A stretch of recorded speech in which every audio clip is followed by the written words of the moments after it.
आप देख रहे हैं न्यूज डगर चैनल, आपका भरोसा हमारी खबरें। नमस्कार, न्यूज डगर से मैं लक्ष्मीनारायण लक्ष्य और हमारे समक्ष मौजूद हैं वरिष्ठ एडवोकेट और पूर्व निःशक्त जन आयुक्त श्री खिल्लीमल जैन साहब। जैन साहब का एक संक्षिप्त परिचय, इनका परिचय बहुत विस्तृत है, लेकिन मैं बता दूं कि यहाँ पर जो प्रकृति और जीवों के संरक्षण के लिए पिछले काफ़ी वर्षों से लगातार आंदोलन के जुटे हुए हैं और वो लगातार अपने पत्र व्यवहार करते रहते हैं संबंधित विभागों को।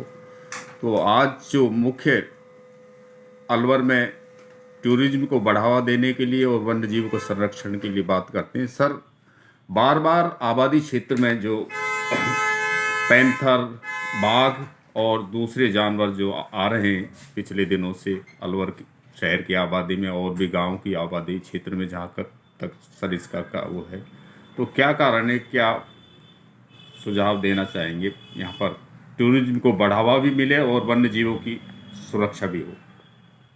सबों को नमस्कार। मेरा प्रकृति का संतुलन बनाए रखने की आज महती आवश्यकता है। जो प्रकृति ने हमें वन क्षेत्र दिए हैं वह मनुष्यों के लिए कम और जीव जंतुओं के रहने के लिए स्थान सुरक्षित किया है जी। लेकिन प्रकृति के वन क्षेत्र में उस कार्य में मानव दखल बढ़ रहा है और उसका परिणाम है कि जब हम उनके क्षेत्र में, उनके घरों में जाकर दखल कर रहे हैं तो वो उनको भी कहीं न कहीं आश्रय ढूंढने की ज़रूरत पड़ती है। मेरा मानना ये है कि अलवर के आसपास जितना वन क्षेत्र है, शहर के आसपास बाला किला का क्षेत्र है, ये सब संरक्षित है वन विभाग द्वारा। लेकिन वहाँ आए दिन गतिविधियाँ बढ़ती है और उसकी वजह से उनको वहाँ से निकलने का, अपना नया क्षेत्र बनाने का भाव बनता है। मनुष्यों में और जीव जंतुओं में सिर्फ एक बुद्धि का अंतर है, वरना बाकी सारी जो गतिविधियां हैं वो जानवरों में मनुष्य के समान ही होती है जी। उनकी दो कमियां हैं। एक तो वो खुद बोल नहीं सकते, मूक होते हैं। मूक प्राणी अपनी स्वयं की रक्षा भी नहीं कर सकते जी। और मनुष्यों का दखल उनके व्यवहार में परिवर्तन करता है और उसी का परिणाम है कि वो फिर शहर की ओर, गाँव की ओर अपना विचरण करने के लिए भगते हैं कि हमको कहीं आश्रय मिल जाए। कोई भी जीव जंतु मरना नहीं चाहता है, लेकिन जब उसको भय लगता है, क्योंकि प्रकृति तय निद्रा, भय, मैथुन ये सभी जीवों में प्राप्त होता है। छोटे से छोटे जीव को भी मृत्यु का भय लगता है तो वो अपने बचाव का प्रयास करता है। हम बुद्धिजीवी मानस, जो मानव स्वभाव है, उसमें परिवर्तन आने का कारण ही उनके व्यवहार में परिवर्तन है, ऐसा मेरा मानना है।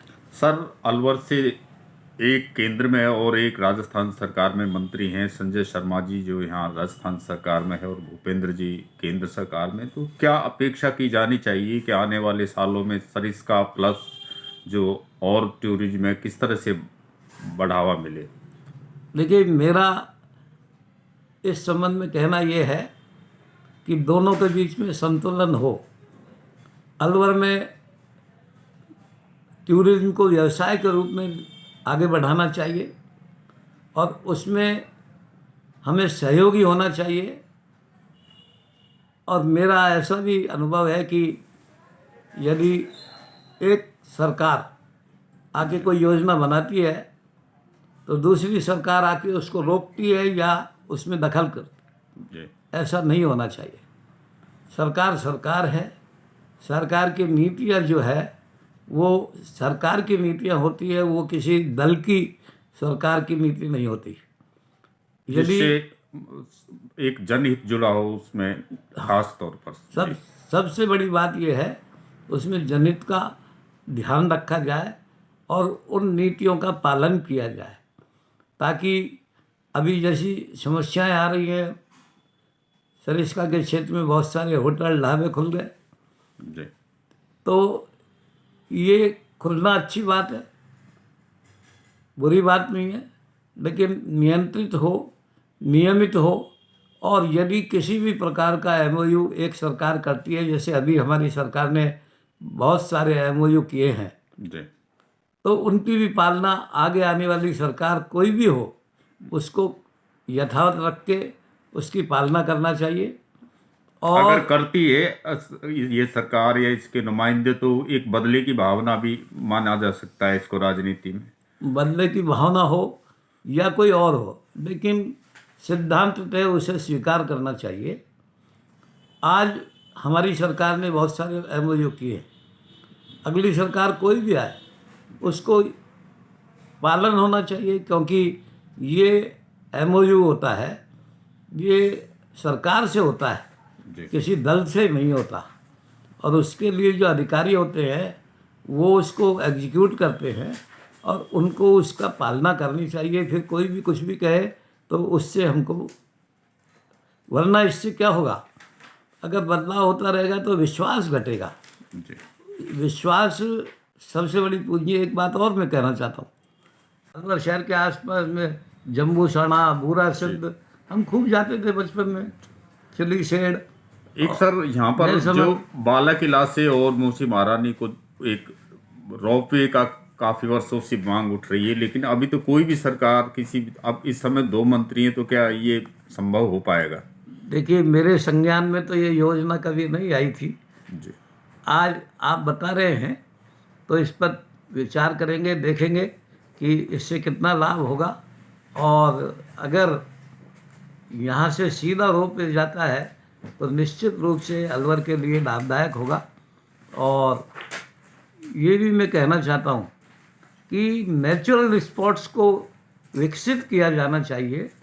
अभी पानी की समस्या है हमारे यहाँ, तो शहर में बहुत सारी जगह जोहड़ थे। मैंने यूआईटी सेक्रेटरी को लिखा था तो उन्होंने कहा हम इंतज़ाम करें, और मैंने अभी 1-2 रोज़ पहले अखबार में पढ़ा है कि हमारा नेचुरल वाटर इतना आता है बरसात में कि यदि वो स्टोर कर लिया जाए, जो कि सारा नालों के माध्यम से चला जाता है वहाँ, तो अलवर का जो वाटर लेवल है वो कभी कम नहीं हो सकता। लेकिन हमारा जो सिस्टम अभी तक बना हुआ है, पुराने जो सिस्टम थे हमारे स्टेट टाइम के, वो जोड़ तो सब खत्म हो गए। हमें तो कोई साहब जोड़ा और मोहल्ला जोड़ा, उनमें भी कोई जोड़ नजर नहीं आता। तो कहाँ गए? यदि उनका कन्वर्जन इलीगल हुआ है तो चाहे कंस्ट्रक्शन हो गया हो, वो भी हटाना चाहिए। और अगर वो परमिशन लेके कन्वर्जन हुआ है तो उसके लिए हमको अल्टरनेटिव व्यवस्था करनी चाहिए। मैं बधाई देता हूँ यूआईटी सेक्रेटरी को जिन्होंने अभी ये प्लान किया है। मैंने उनको सजेस्ट भी किया था, एक गुड़गांव में कोई सज्जन है जिन्होंने इस प्रकार के कार्य किए हैं। तो हम नेचुरल वाटर को हार्वेस्टिंग करने का, उसको स्टोरेज करने का, उससे किस प्रकार से हमारे, क्योंकि हम कुओं को, बावड़ियों को हरा कर सकते हैं, सूख गए हैं। हमने खूब यहाँ मोदी जी की बावड़ी पर देखा है कितना पानी होता था, टूटता ही नहीं था कभी। मालन की गली में नूना जी का कुआं का कभी पानी टूटता नहीं देखा। अब कोई भी कुआं ऐसा नहीं बचा जिसमें कि पानी रह रहा हो। तो हमको इस ओर चिंतन करेंगे इस पर। अब यहाँ के शहर विधायक सर मंत्री भी बन गए, तो क्या जो पिछले कई सालों से पानी की समस्या, क्या ये स्थायी रूप से इसका समाधान हो पाएगा? भाई, शहर विधायक बन गए और शहर विधायक ने पानी के लिए आंदोलन भी किए और अस्पताल भी किए, सब किया है।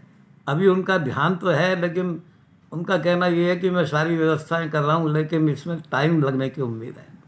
तो मैं साल भर लगे, कुछ 2 साल। लोगों का, जैसे विपक्ष के लोग ये चुटकी लेते हैं कि केवल पेड़ लगाने तक ही सीमित हैं और एक्टिव कम है। यहाँ के जो मंत्री बन गए हैं संजय जी, देखिए तो वो पेड़ लगाना अलग बात है, लेकिन पेड़ का फल आना अलग बात है। वो तो दूसरी पीढ़ी को ही मिलता है। आज पेड़ लगाएंगे तो इसका लाभ जो है 5 साल में, 10 साल में पेड़ की जैसी प्रकृति होगी, 1 साल में, 2 साल में जब बड़े होंगे, जब लाभ मिलेगा जी, तो इस पर तो धैर्य रखने की ज़रूरत है। वन और पर्यावरण, मैं एक बात और कहता हूँ, ये जल, जंगल, जमीन और आदमी जी, एक दूसरे पर पूरक हैं, परस्पर निर्भर हैं। यदि जानवर जंगल में होंगे, उनका जो खाद, जो गोबर होगा वो खाद बनेगा, उसमें ऑटोमेटिक रूप से जमीन की वृद्धि होती है।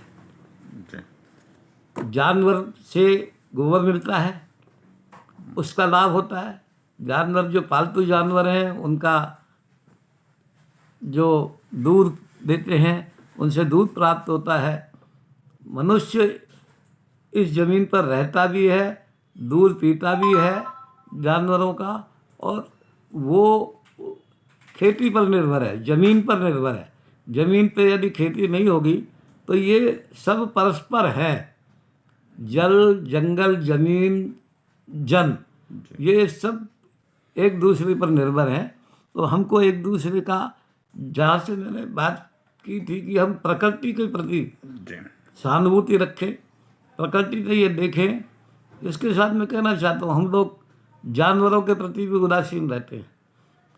आज मांसाहार बढ़ रहा है, उसका सीधा प्रभाव जो है प्रकृति पर पड़ता है।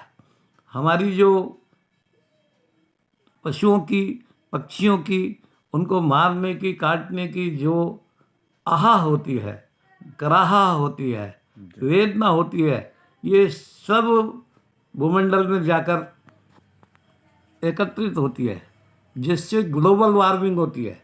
जी, विश्व में अगर सबसे ज़्यादा ग्लोबल वार्मिंग हो रही है तो मांसाहार के कारण हो रही है।